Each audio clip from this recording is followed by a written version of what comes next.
तो स्टूडेंट्स, आज एक खुशखबरी आ चुका है भाई। बिहार दरोगा ने रिजल्ट फाइनली जारी कर दिया है। बिहार पुलिस आयोग के द्वारा रिजल्ट जारी कर दी गई है और जिनका जिनका रिजल्ट हुआ है सभी को जीएस एकेडमी और मेरे तरफ से ढेर सारी शुभकामनाएं, आशीर्वाद। बस अब मेंस की तैयारी में आप लोग जुट जाइए। जो भी सहयोग होगा मेंस के लिए हम अपनी तरफ से आपके लिए करेंगे। मैंने कट ऑफ का वीडियो बनाया था कुछ दिन पहले और उसमें मैंने बताया था कि 60 से 65 के बीच मेरिट रहेगा। तो कई बच्चे हम पर प्रश्न चिन्ह लगा रहे थे कि सर पेपर इतना टफ है तो फिर इतना मेरिट कहाँ से चला जाएगा। देखो स्टूडेंट्स, मेरिट तो 55 से ज्यादा जाना ही नहीं चाहिए था। अगर रियल पूछा जाए, अगर ईमानदारी से पेपर हो तो 55 से ज्यादा मेरिट नहीं जाना चाहिए था, लेकिन मेरिट चला गया 61, जनरल का 61 पॉइंट कुछ चला गया, ओबीसी 58 चला गया, ईडब्ल्यूएस 57 चला गया। इतना मेरिट जाने की चीज नहीं थी। जिस तरह का पेपर आया था, खासकर फर्स्ट सिटिंग का पेपर, जिस तरीके से आउट ऑफ सिलेबस पूछा था इन लोगों ने, पता नहीं लोग कौन पेपर बनाता, कितना बेवकूफ है, कितनी जल्दबाजी होती है पेपर की कि कहीं से भी पेपर उठा के लाते हैं और सेट कर देते हैं। फिलोसफी, साइकोलॉजी, सोशियोलॉजी, कुछ भी पूछ लेंगे भाई। आपको नौकरी देना है तो आपको पढ़ना पड़ेगा। सिलेबस से पूछे, बिना सिलेबस से पूछे, बिना कानून व्यवस्था का, बिना कोई व्यवस्था का पेपर ले, आपको झेलना है झेलिए, नौकरी आपको लेनी है आप समझिए। हमें तो अपने भाग्य के ऊपर छोड़ दिया गया। बिहार पुलिस में पूरा पेपर आउट, फिर भी पेपर कैंसिल नहीं। बिहार दरोगा में अगर बात करें तो सिलेबस आउट पूछा जाना भी एक गैर कानूनी है, ये सही नहीं है। लेकिन साथ साथ पेपर आउट ऑफ सिलेबस, एक पहली मार पड़ा पढ़ने वाले बच्चों पर और दूसरा मार परीक्षा के अंदर कई ऐसे गॉसिप सुनने को मिला कि ब्लूटूथ तक अंदर चला गया है। अब बताइए कि इस तरह की चीज अगर होता रहेगा, ब्लूटूथ अंदर चला गया, ब्लूटूथ के साथ साथ फिर आयोग के अंदर सेटिंग, इसके भी काफी चर्चा होती रहती है। अगर इस तरह की सेटिंग होगी तो मेरिट तो ऊपर जाएगा ही। और मैंने जो कट ऑफ बताया था, ऐसा नहीं था कि मैं आपका दुश्मन हूं। अरे बच्चे, दिल से मैं चाहता हूं कि आप सभी के जो सपने हैं वो पूरे हो जाए। हम अगर मेरे वश में होता तो मैं जादू की छड़ी घुमाता और सबको दरोगा बना देता। लेकिन सच पूछो तो न तो हमारे बस में कुछ, न आपके बस में कुछ। हम सिर्फ एक निरीह स्टूडेंट हैं और कुछ नहीं है। अभी एनटीपीसी में आप लोगों ने देखा, एनटीपीसी में क्या किया, आंदोलन को रुकवा दिया गया, नेगोशिएट कर लिया गया सिर्फ छोटे से प्रॉमिस पर कि 3.5 लाख और रिजल्ट दे देंगे। उनसे गारंटी लेनी चाहिए थी कि 3.5 लाख रिजल्ट हिसाब नहीं, बल्कि सीटों को जो आप बाद में कम कर देते हैं। पिछले एनटीपीसी में सीट 18,000 था, उसको कम करके 9,000 कर दिया था। क्या गारंटी है कि सीट 35,000 36,000 से घटाकर 10,000 कर दे। उनसे गारंटी लेना चाहिए था कि सीट आप कम नहीं करेंगे, मेंस में कोई गड़बड़ी नहीं होगी। ये गारंटी एनटीपीसी से लेने के बाद ही किसी भी प्रकार का नेगोशिएशन करना चाहिए था। पता नहीं क्या सूझा लोगों का। हम लोग दबाव में ला दिए थे रेलवे बोर्ड को, और फिर दबाव में लाने के बाद एकाएक पीछे हट गए। जो बंदी किए थे भारत, उसमें भी पीछे हट गए हम। तो आपका कोई सुनने वाला नहीं है। बिहार में खासकर कई परीक्षाओं पर केस हुआ है। बीपीएससी जो बिहार लोक सेवा आयोग है, उस पर कई बार केस हुआ। लेकिन आपने कभी सुना केस कभी छात्र जीता हो? हमेशा आयोग केस जीतती है। बीपीएससी आयोग हमेशा केस जीतता है। बिहार में कभी छात्र केस लड़के भी नहीं जीता है। सोचिए क्या स्थिति है।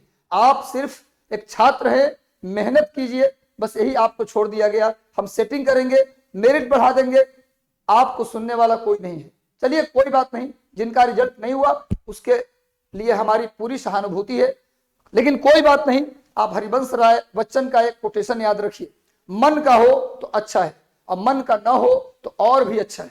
मन का हो तो अच्छा है और मन का ना हो तो और अच्छा है, क्योंकि आगे अभी बीपीएससी 67 का प्रीलिम का डेट आ चुका है 30 अप्रैल को, और मई के मिड में सीडीपीओ का प्रीलिम होने जा रहा है। तो दो प्रीलिम हमारे सामने है और सुनने में आ रहा है सचिवालय सहायक भी मार्च अप्रैल तक आ सकता है।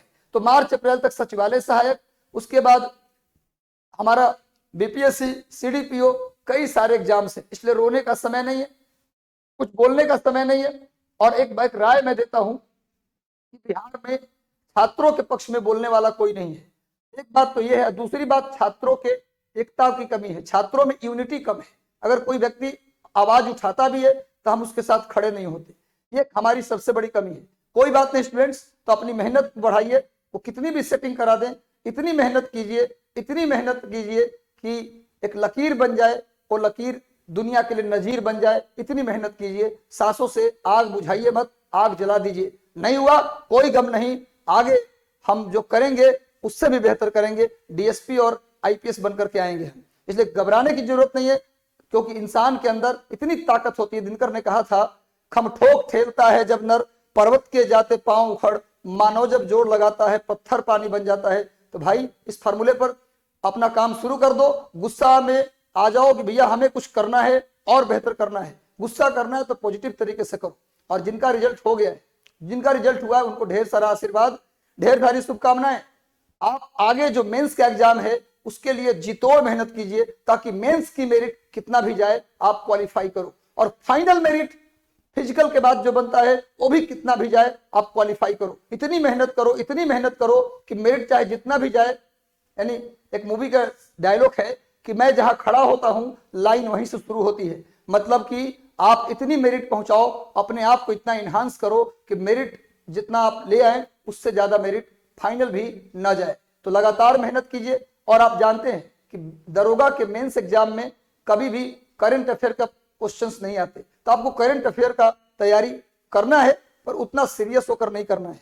और दरोगा का जो मेंस का पेपर होता है उसमें 100 क्वेश्चंस में 25 क्वेश्चन मैथ और रीजनिंग के आते हैं, मैथ और रीजनिंग के 25 क्वेश्चन आते हैं। तो आपको करना क्या है, आज से ही कोशिश करनी है कि डेली जो जो मैथ में टॉपिक हमें सिलेबस में लगा हुआ है, मैथ का प्रीवियस ईयर क्वेश्चन भी देख लीजिए दरोगा मेंस का, उसमें क्या क्या टॉपिक से क्वेश्चंस आए हैं, उन टॉपिक्स पर कम से कम 200 क्वेश्चन आप लगा जाइए। हर एक टॉपिक से 200 क्वेश्चन का प्रैक्टिस कर जाइए। कोशिश करना है कि मेंस एग्जाम में मैथ का क्वेश्चन कभी किसी कीमत पर गलती ना हो, क्योंकि मैथ का क्वेश्चन गलती हुआ मतलब आप पिछड़ जाएंगे।